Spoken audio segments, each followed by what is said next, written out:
اب تحریک عدم اعتماد میں ہم ووٹ نہیں کریں گے، سپورٹ نہیں کریں گے. تو کم از کم -1 تو اب کھل کے سامنے آ گیا ہے. کاف لیگ کی بھی کلیئرٹی آج سے شروع ہو جائے گی، کل آ جائے گی. باپ پارٹی میں تقسیم ہے، لیکن میجورٹی جو سی ہے وہ عمران خان صاحب کے خلاف ووٹ کرے گی. ایک آدھا ممبر شاید عمران خان صاحب کے ساتھ رہ جائے. تو یہ وہ حالات ہیں، اور اس کے اندر اب عمران خان صاحب کو بتا دیا گیا ہے کہ ہمارے الائز جا رہے ہیں. یہ جو پی ٹی آئی کی طرف سے جو لوگ مذاکرات کر رہے تھے، سیاسی کمیٹی جو عمران خان صاحب بنائی ہوئی ہے، جس میں اسد عمر، فواد چودھری، پرویز خٹک اور مخدوم خسرو بختیار ہیں، ان لوگوں نے عمران خان صاحب کو بتایا کہ دا پارٹی از اوور، اتحادی جا چکے ہیں اور وہ اعلان کر دیں گے جلدی. تو اس میں یہ ہے کہ اب وزیر عمران خان کے پاس ظاہری بات ہے آپشنز شرنک ہو گئے ہیں، بچ تو وہ سکتے نہیں ہیں. سپریم کورٹ کے ذریعے بچنا چاہ رہے ہیں کہ معزز جج صاحبان ان کی مرضی کی جو وزیر عمران خان کی خواہش ہے وہ تشریح کر دیں آئین کی، اور اس کے بعد وہ لے کر اپنی سیٹ بچا لے، بجائے اس کے کہ اب ان کو ایوان اور عوام کی حمایت نہ بھی حاصل رہے تو وہ الیکٹڈ ریپرزنٹیٹیوز نہیں، ان الیکٹڈ ججز کے ذریعے وزیر اعظم برقرار رہیں. آگے بھی یہی الزام لگتا ہے کہ ان کو وزیر اعظم بنوانے میں بھی ان الیکٹڈ لوگوں کا ہی ہاتھ ہے، کہ ایک پارٹی کی حکومت ختم کروائی گئی، ان کے وزیر اعظم نواز شریف کو نااہل کروایا گیا، پھر اسٹیبلشمنٹ کے لوگوں نے اس وقت کا جو ٹرائل احتساب عدالت میں چل رہا تھا، جج ارشد ملک، اور وہ ان کے اعترافات ریکارڈ پر ہیں جسٹس شوکت علی صدیقی کے، کہ ان پر کس طرح سے انفلوئنس ہوئے کہ ہماری 2 سال کی محنت نہ ضائع ہو جائے.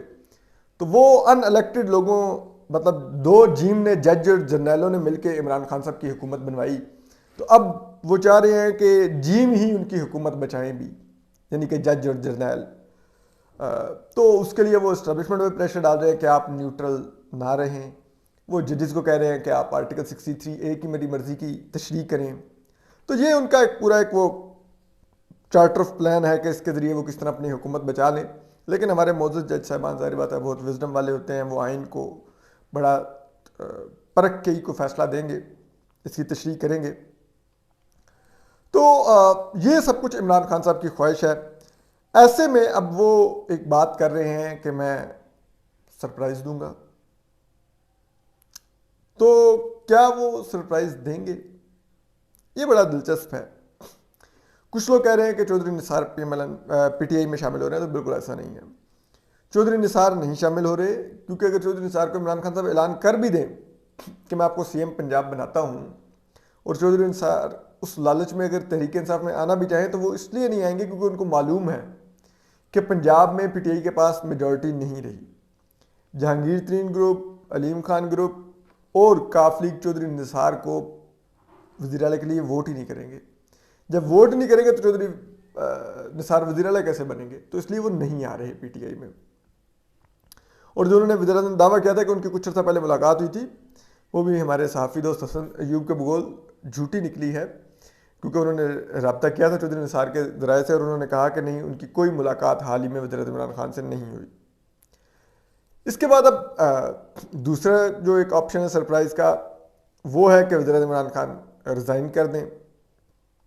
ابھی تک تو وہ کہہ رہے ہیں کہ میں ریزائن نہیں کروں گا کسی صورت میں، اور میں لڑوں گا. لڑائی تو اب شروع ہوئی ہے، لڑنے کا تو آپشن ختم ہے، ان کے پاس میجورٹی نہیں ہے، کس سے لڑنا ہے انہوں نے. ریزائن کا آپشن ہے. اسمبلیز وہ ڈیزالو نہیں کر سکتے، نو کانفیڈنس آنے کے بعد نہیں ہو سکتی اسمبلیاں ڈیزالو.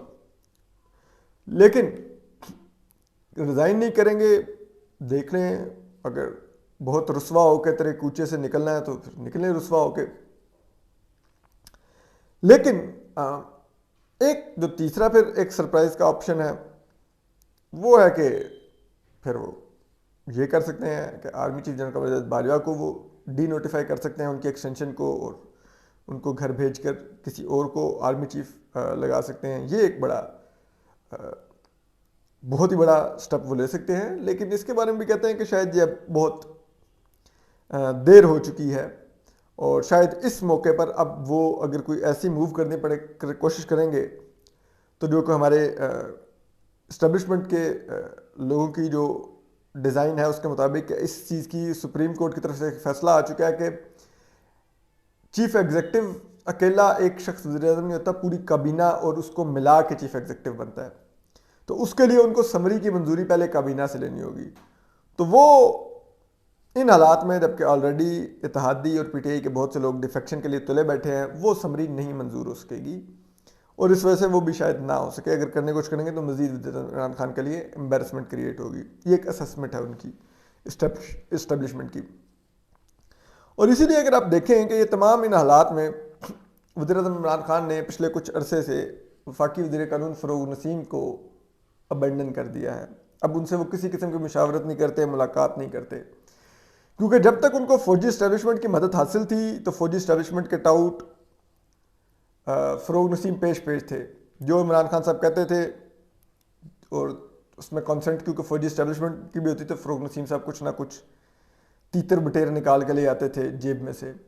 اور بے شک کہ وہ سپریم کورٹ میں ریفرنس کی صورت میں پٹ جاتا تھا، لیکن فروغ نسیم صاحب یہ سازشیں اور یہ جسے کہتے ہیں نا وہ عطائی ڈاکٹر کی طرح وہ علاج جاری رکھتے تھے مریض کا. لیکن اب عمران خان صاحب کو کیونکہ فوجی اسٹیبلشمنٹ پہ ٹرسٹ نہیں رہا تو اب ان کو فروغ نسیم پر بھی ٹرسٹ نہیں رہا، کیونکہ ان کو پتا ہے کہ اب فروغ نسیم مجھے کوئی اچھا مشورہ نہیں دے گا، مجھے ٹریپ کروا سکتا ہے مزید اس جال میں جو کہ اپوزیشن اور بقول ان کے اسٹیبلشمنٹ نے ان کے لیے بچھا رکھا ہے. تو اس کے لیے پھر اب وہ پوری طرح اٹارنی جنرل پہ ریلائی کر رہے ہیں. یہ جو صدارتی ریفرنس دائر ہوا، آج تک پاکستان میں جو بھی اس قسم کی قانونی سمریاں ہوتی ہیں وہ ہمیشہ لا منسٹر کی ایڈوائس، لا منسٹری کی اپروول سے اور وہاں پہ اچھی طرح اس کو پڑھنے ویٹ کرنے کے بعد پھر وہ دی جاتی ہے. لیکن یہ یہاں پر ایسا نہیں ہوا. ایک وہ اٹارنی جنرل صاحب کہتے ہیں کہ نہیں ایسا نہیں ہے، وہ اصل میں کیونکہ یہ قومی اسمبلی کا معاملہ 63 ہے تو اس لیے یہ پارلیمنٹری جو منسٹری ہے اس نے دیکھنا تھا، تو ہم نے پارلیمانی امور کی منسٹری کو بھیجا، انہوں نے اس کو تیار کیا اور ہم نے یہ دائر کر دیا. حالانکہ ایسا نہیں ہے، 63A آئین کی شک ہے. تو یہ لا منسٹری کا ہی کام تھا. لیکن یہاں پر کیبنٹ ڈویژن نے لا منسٹری کو بھیج کے صرف اتنا کہا کہ آپ لا سیکٹری کو بھیجا اور اس کو کہا کہ پی ایم کو فارورڈ کر دیں. ان کو یہ نہیں کہا کہ آپ اس کو ویٹ کریں.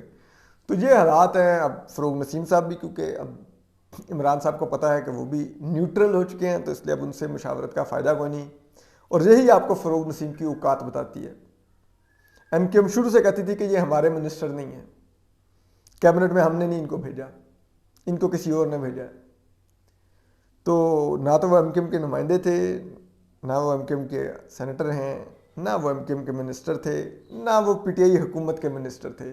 وہ اسٹیبلشمنٹ کے منسٹر تھے. اور جو کچھ فروغ نسیم صاحب نے کیا اس کا آئینی بوجھ اسٹیبلشمنٹ پر ہی ہے، اس کم از کم عمران خان سرکار پر نہیں ہے. اپنا خیال رکھیے، سلامت رہیے. اللہ حافظ.